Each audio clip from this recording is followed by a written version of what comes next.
Hello दोस्तों, नमस्कार, राधे राधे। आप लोगों का एक बार फिर से स्वागत है आपके अपने एक्सेस इंस्टीट्यूट के यूट्यूब चैनल पे। तो कल हमारी कंप्यूटर की पहली क्लास हुई थी और आशा करता हूँ आप लोगों को अच्छी लगी होगी और आप लोगों ने उसको पढ़ा होगा, शेयर किया होगा और हमारे चैनल को सब्सक्राइब और लाइक किया होगा। चलिए अब शुरू करते हैं आगे से, जहाँ से हम लोगों ने खत्म किया था उसके आगे से शुरू करते हैं। तो हम लोगों ने कल पढ़ लिया था, कल हम लोगों ने डिफरेंस इंजन पढ़ लिया था, ठीक है। तो डिफरेंस इंजन में जो इंपॉर्टेंट चीजें थी वो हमने पढ़ ली थी कि डिफरेंस इंजन क्या होता है, किस लिए काम होता था, इसका कंस्ट्रक्शन कब हुआ था, 1819 में इसका कंस्ट्रक्शन हुआ था।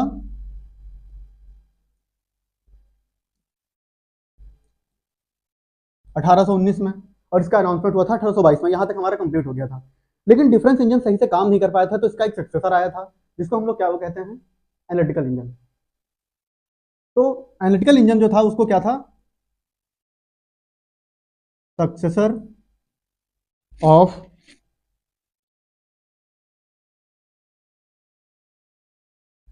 डिफरेंस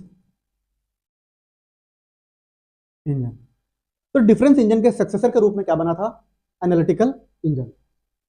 अब यहां पे भी दो चीजें आती हैं। एनालिटिकल इंजन की शुरुआत कब हुई थी बनने की, कंस्ट्रक्शन और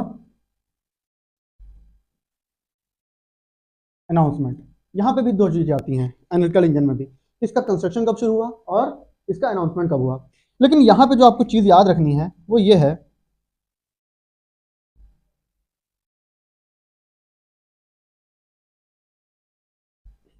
ठीक है, जो यहां पे आपको चीज याद रखनी है वो क्या है।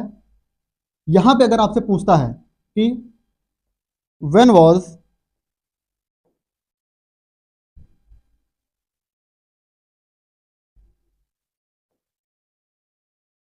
यहां पे आपसे पूछता है अगर जो व्हेन वाज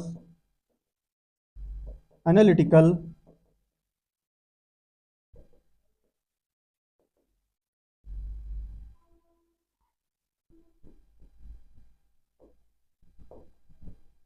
इंजन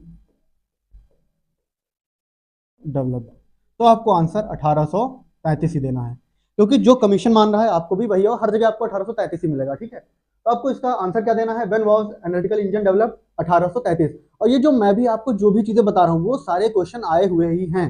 हम आपको यहाँ पे ऐसा नहीं पढ़ा रहे हैं कि सब कुछ पढ़ा देना है, सब कुछ नहीं, जो हमारे लिए इंपॉर्टेंट है सिर्फ वही पढ़ रहे हैं। तो एनालिटिकल इंजन कब डेवलप हुआ था, 1833 में। ये चीज आपको याद रखनी है। उसके बाद आगे देखते हैं इसका काम क्या था, ये यूज क्यों हुआ था। क्योंकि डिफरेंस इंजन जिस लिए बनाया गया था वो कभी वो काम कर ही नहीं पाया, वो फेल हो गया था। इसके लिए चार्ल्स बेबेज ने उसका सक्सेसर बनाया, जिसको हम लोग क्या बोलते हैं, डिफरेंस इंजन। और ये किस लिए बनाया गया था, ये डेसिमल के बाद 50 डिजिट तक कैलकुलेशन करने में सक्षम था। इसका काम क्या था, जैसे आप लोगों को पता है difference engine, difference engine difference engine क्या करता था, ये 20 डिजिट तक, डेसिमल के बाद 20 डिजिट तक कैलकुलेशन कर सकता था। वैसे ही जो इसका सक्सेसर था, इसका जो सक्सेसर था या एनालिटिकल इंजन, ये क्या करता था, ये डेसिमल के बाद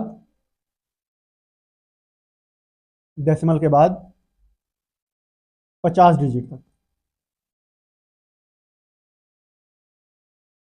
कैलकुलेट कर सकता था।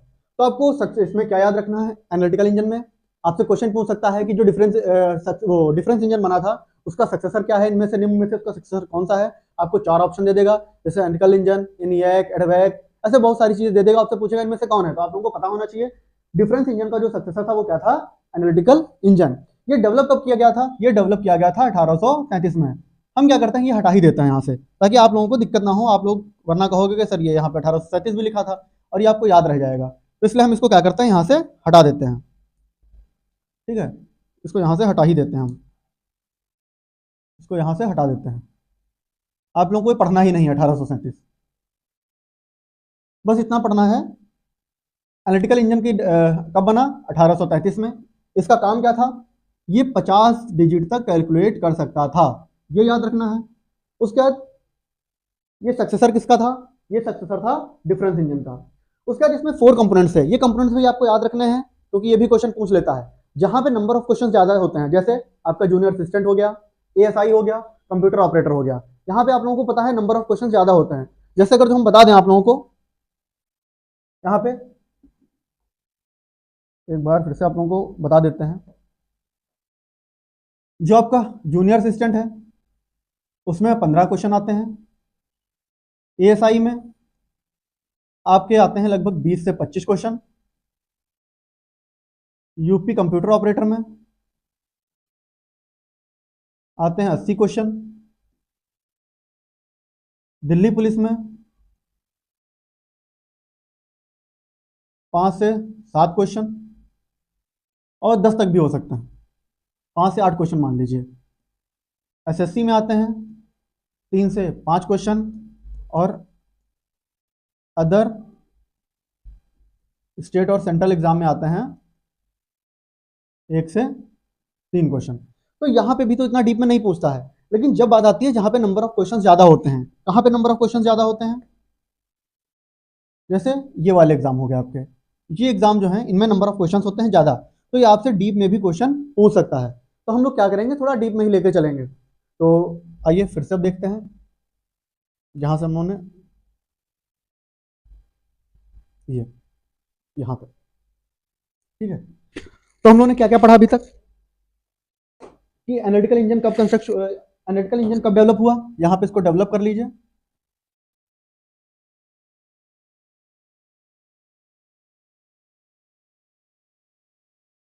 डेवलप्ड एनालिटिकल इंजन कब डेवलप हुआ, 1833 में। ये क्या किस लिए यूज किया जाता था, ये 50 डिजिट तक कैलकुलेशन करने के लिए यूज किया जाता था। ये किसका सक्सेसर था, ये डिफरेंस इंजन का सक्सेसर था। अब इसमें 4 कंपोनेंट्स होते थे, कौन कौन सी कंपोनेंट्स होते थे 4, लाइए उनके बारे में भी बात करते हैं। इसके 4 जो कंपोनेंट्स होते थे क्या होता था, मिल, स्टोर, रीडर एंड प्रिंटर। तो इसके 4 सक्सेसर थे। अब ये चारों सक्सेसर हमें पता होनी चाहिए, वरना अगर जो आपसे क्वेश्चन पूछ लेगा कि जो एनालिटिकल इंजन में मिल होता था वो किस लिए यूज होता था, उसका काम क्या था, या जो यहाँ पे प्रिंटर यूज होता था उसका काम क्या था, स्टोर जो होता था उसका काम क्या था, मिल जो था उसका काम क्या था, तो हम तीनों का काम देख लेते हैं क्या था। तो यहाँ पे जो मिल होता है, जो एनालिटिकल इंजन में मिल है वो क्या है,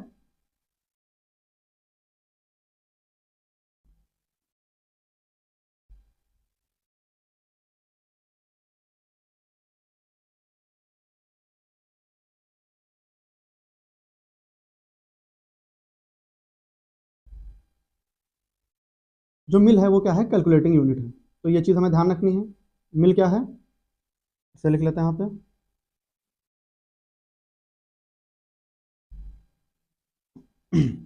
मिल क्या है, कैलकुलेटिंग यूनिट।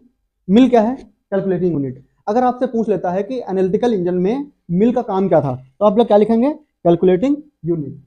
उसके बाद आता है स्टोर। स्टोर तो आपको नाम से याद समझ में आ रहा होगा, स्टोर किस लिए यूज होता था, स्टोर यूज होता था एज अ स्टोरेज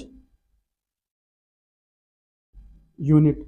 स्टोर किस लिए यूज होता था, एज अ स्टोरेज यूनिट। तो यहाँ पे 2 चीजें हो गई, हमने 2 चीजें पढ़ ली कि इसके 4 कंपोनेंट्स होते थे, कौन कौन से, मिल, स्टोर, रीडर और प्रिंटर। उसके बाद मिल का क्या काम था, कैलकुलेटिंग यूनिट, कैलकुलेशन करता था। स्टोर का क्या काम था, एज अ स्टोर यूनिट, जैसे आप लोग मेमोरी जानते हैं स्टोर करने के लिए। रीडर का क्या काम था, जैसे रीडर आप लोग नाम से भी लग रहा होगा, कोई रीड करना, तो इसका काम था एज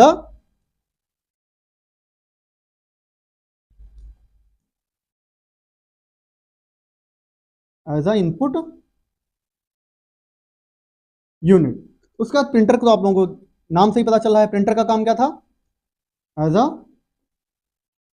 प्रिंटिंग और आउटपुट यूनिट। तो ये इतनी चीजें थी हमारे एनालिटिकल इंजन में, और जो भी मैंने यहाँ पे लिखवाया है वो सब कुछ इंपॉर्टेंट है। अब वो सारे क्वेश्चंस आपके विगत वर्षों के जितने भी एग्जाम्स हुए हैं, चाहे वो दिल्ली पुलिस हो, एएसआई हो, या फिर एसएससी हो, वहां पे आए हुए हैं। तो एक बार फिर से हम एनालिटिकल इंजन पे एक बार देख लेते हैं क्या क्या चीजें इंपॉर्टेंट है। सबसे पहली जो चीज इंपॉर्टेंट है वो हमने क्या बताई आपको, कि ये डेवलप कब हुआ, 1833 में। ठीक है, याद रखना डेवलप कब हुआ, 1837 में। मैं बड़ा बड़ा इसलिए लग रहा हूँ क्योंकि वहां पे ऑप्शन 1837 भी आता है। 1834 भी आता है, 1835 भी आता है, तो आपको याद रखना है 1833। उसके बाद अगर 1833 नहीं है, उस केस में हम क्या करेंगे, अगर यहाँ पे मैं लिख देता हूँ नोट पे, यहाँ पे एक नोट डालते हैं, नोट में लिख लेते हैं,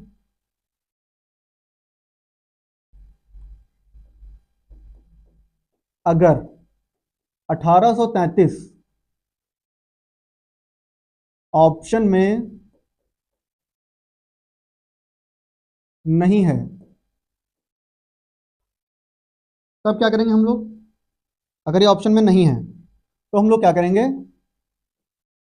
तब 1837 तो क्या करेंगे, टिक लगाएंगे। ठीक है, तो आप लोगों को क्लियर हो गई होगी कि कब हमें 1833 लगाना है और कब हमें 1837 लगाना होगा। तो आर्टिकल इंजन की डेवलपमेंट कब हुआ, 1833 में।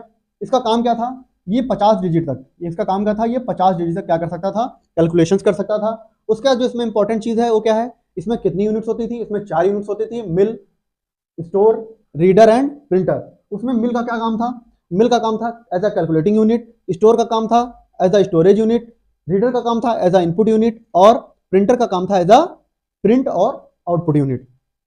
उसके बाद जो इसमें एक क्वेश्चन और पूछा जाता है, वो क्या पूछा जाता है, एनालिटिकल इंजन से डेटा आउटपुट के लिए पंच कार्ड का यूज करते थे। अब क्वेश्चन कैसे आता है, इसमें क्वेश्चन आता है एनालिटिकल इंजन में इनपुट के रूप में आउटपुट डेटा इनपुट या आउटपुट कैसे लिया जाता था। तो आप लोगों को क्या यहाँ पे बताना है, पंच कार्ड के थ्रू इसका यूज होता था। हमेशा एनालिटिकल इंजन में इनपुट और आउटपुट देने के लिए किसका यूज होता था, पंच कार्ड का यूज होता था। अब हम ये नहीं देखेंगे पंच कार्ड क्या थे, कैसे यूज होता था, वो सब हमारे चीजें जानने वाली नहीं है, वो फिर बहुत ज्यादा डीप में हो जाएगा, उसकी हमें जरूरत भी नहीं है। ठीक है, हम सिर्फ उतना पढ़ेंगे जितना हमारे लिए जरूरी है। तो इतने हमारे क्वेश्चन यहाँ पे इंपॉर्टेंट थे। एक हमारे इतने ही टॉपिक से कितने क्वेश्चन आ सकते हैं, एक तो ये आ सकता है 1833 एनालिटिकल इंजन डेवलप हुआ 1833, ये किसका सक्सेसर था, ये डिफरेंस इंजन का सक्सेसर था, 2 क्वेश्चन। दूसरा, ये डेसिमल के बाद 50 डिजिट तक कैलकुलेशन करने में सक्षम था, तीसरा क्वेश्चन। चौथा क्वेश्चन, इसमें कितने कंपोनेंट थे, 4 कंपोनेंट थे, मिल, स्टोर, रीडर और प्रिंटर। तो कैसे क्वेश्चन आएगा, निम्न में से एनालिटिकल इंजन का कौन सा कंपोनेंट नहीं है या है। तो क्वेश्चन अलग अलग आता है, नहीं या है। तो आप लोगों को बहुत ध्यान से क्वेश्चन पहले तो पढ़ना है। अगर वहां पे नहीं आया और आपने है वाला टिक लगा दिया तब भी आपको दिक्कत हो जाएगी। तो यहाँ पे ये क्वेश्चन याद रखना है। उसके बाद निम्न में से मिल का क्या काम है, as a calculating unit, store का क्या काम है, स्टोरेज यूनिट, रीडर का क्या काम है, इनपुट यूनिट, और प्रिंटर का क्या काम है, एज अ प्रिंटिंग या आउटपुट यूनिट। तो यहां से आपके 4 4 5 6 7 7 क्वेश्चन बने। उसके बाद एनालिटिकल इंजन में इनपुट डेटा इनपुट या आउटपुट के लिए क्या यूज किया जाता था, यहाँ पे यूज किया जाता था पंच कार्ड। तो यहाँ पे आपके क्वेश्चन बने 8। तो यहाँ पे नंबर ऑफ क्वेश्चन कितने बन गए, 8 क्वेश्चन सिर्फ एक ही टॉपिक से। अब ये कुछ भी पूछ सकता है, इसलिए आपको सब कुछ इसमें जितना भी इंपॉर्टेंट था वो मैंने बता दिया है। उसके बाद एनालिटिकल इंजन को चार्ल्स बेबेज ने पूरी तरीके से नहीं बनाया, ये रह गया था। उसके पहले क्या हो गई थी, चार्ल्स बेबेज जी की डेथ हो गई थी। हुआ क्या उसके बाद, उसके बाद जो इनके बच्चे थे, जिनको हम लोग क्या बोलेंगे, बच्चे, ठीक है, इनकी डेथ हो गई। तो उसके बाद अब पिताजी का कोई काम है तो अपने बच्चे पे लगेगा भैया मेरा ये काम अधूरा रह गया, उसको जरूर पूरा करना। तो इनके जो बच्चे थे बहुत ही आज्ञाकारी थे, उन्होंने क्या किया,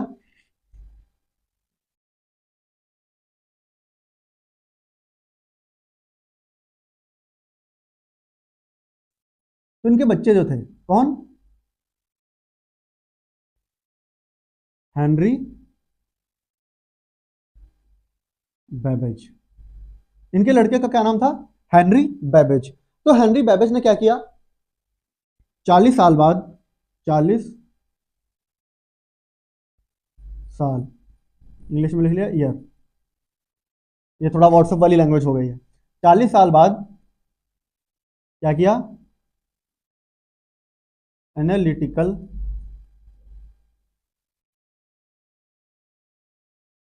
इंजन के काम को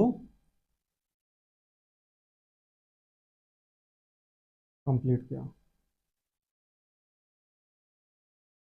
ठीक है, तो ये चार्ल्स बेबेज ने बनाया था एनालिटिकल इंजन, लेकिन वो काम पूरा नहीं हो पाया था, उसके पहले उनकी डेथ हो गई थी।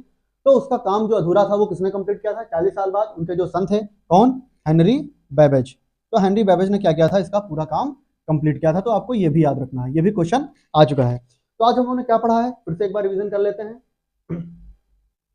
तो आज हम लोगों ने पढ़ा, ठीक है। तो यहाँ से क्वेश्चन कौन कौन से आ सकते हैं? जैसे हमने पढ़ा डिफरेंस इंजन। डिफरेंस इंजन की शुरुआत कब हुई थी? डिफरेंस इंजन बना कब था? 1822 में। इसका कंस्ट्रक्शन कब शुरू हुआ? 1819। यहाँ से एक क्वेश्चन आ सकता है, डिफरेंस इंजन का कंस्ट्रक्शन कब शुरू हुआ? एक क्वेश्चन। डिफरेंस इंजन का अनाउंसमेंट कब हुआ? 1822। दो engine. When vas deferens engine developed? 1822। दो क्वेश्चन ये हुए। तीसरा क्वेश्चन आ सकता है, इसके द्वारा दशमलव के कितने अंकों की इसकी यूज क्यों किया गया था, इसको बनाया क्यों किया था? तो आप ये वाला लेंगे, दशमलव के बाद 20 अंकों तक गणना करने के लिए 3 क्वेश्चन। तो यहाँ पे 3 क्वेश्चन आपके डिफरेंस इंजन से आ सकते हैं। अगला हमने क्या देखा था?